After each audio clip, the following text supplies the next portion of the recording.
Good morning, Sherry. It's so good to be with you here at Casa Bianca Wedding Shop and to have you on Holly's Hot Wedding Tips. What are the latest trends in wedding gowns that you're seeing this year? You know, when you go to pick the dresses, you kind of see it because of what you have to pick from as a new shop. What I've seen a ton of is lace, and everybody kind of knows lace is kind of back in again. So back in the 90s, it was satin, and now it's lace. It's also not sleeveless. So it used to be everybody wanted strapless, and now that's changing. So what I'm seeing is brides wanting a little more coverage and not feeling like they're going to be tugging on their dress all night long. So they want a little strap, a little sleeve, a little something. So lots of variety, and that's important to have for the brides, because if you don't, it makes it a little harder for them. So I would say those are probably the two biggest trends right now. Great. What about Mother of the Bride dresses? What are the trends in Mother of the Bride? I think for Mother of the Bride, it's kind of interesting because in what I'm seeing so far in my store is that the moms are not focused on themselves at all because they're coming in focused on their daughter.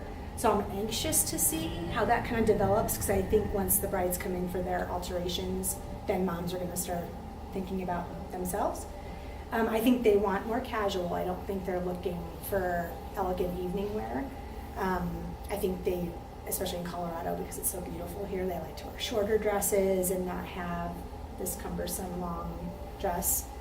So not to say that long dresses, and that's all I carry, aren't still important, but I just think it seems like the moms are wanting to be a little bit more casual than they used to be. Excellent, excellent. What are the latest fashions in jewelry right now? What do you see going with gowns?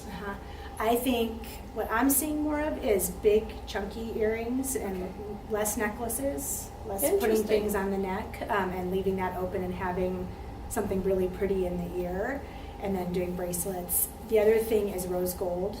Really? Rose gold really popular right now, especially even in women's engagement rings. So I'm seeing a lot more girls coming in with rose gold rings, and so I have to make sure I have headpieces and jewelry that have rose gold in them. Oh, what a beautiful idea, complementing the headpieces with the wedding band. Yeah. So that seems to be the biggest thing, I would say. And also the thing that's kind of come back in are choker necklaces. Really? So Chokers. if you are going to wear a necklace, people are tending to want to wear something a little more to their neck, and then like I have a couple that are baubles down the back, so if it's an open back dress, then it might look like a choker from the front but then drip down the back, which is really pretty too. What a pretty thing to have. Yes. What about veils or headpieces? It's kind of interesting. You either have brides that want a super traditional ceremony with the veil, the cathedral length veil, nice and long, and still want to do the blusher so that dad can lift it up over their face. And then there's people that don't like veils at all. So they just want a flower in their hair or a little comb in their hair. I'm a big fan of bird cages, and so I try to get as many brides to put a bird cage on as possible, because I think it's a sexy way to have a veil without having a veil. Oh, what so a just cool kind of idea. covers just a little bit of your face, and yeah. then you can take it off after the ceremony. But Right. it's a way to have a veil without it being so traditional.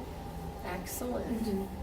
And gowns are staying very traditional, or you're seeing more non-traditional? What are the most unique gowns you've seen? I think you still have girls that want the ball gown, the old school ball gown. I think though that brides really like to show off their figure, which I think is lovely, and I think they should. And so I'm seeing a lot more sheath gowns, which is a nice balance, because mermaid gowns had a really big heyday for a while, but they're so fitted sometimes that it's uncomfortable for a bride to dance or to sit. And so a sheath gown's a nice option, because it still shows your figure, but it's kind of loose through your whole figure and gives you enough room to dance and to sit and eat. Good. Yeah. Well, that's delightful. Thank you so much, Sherry. You. This was wonderful. Thank you.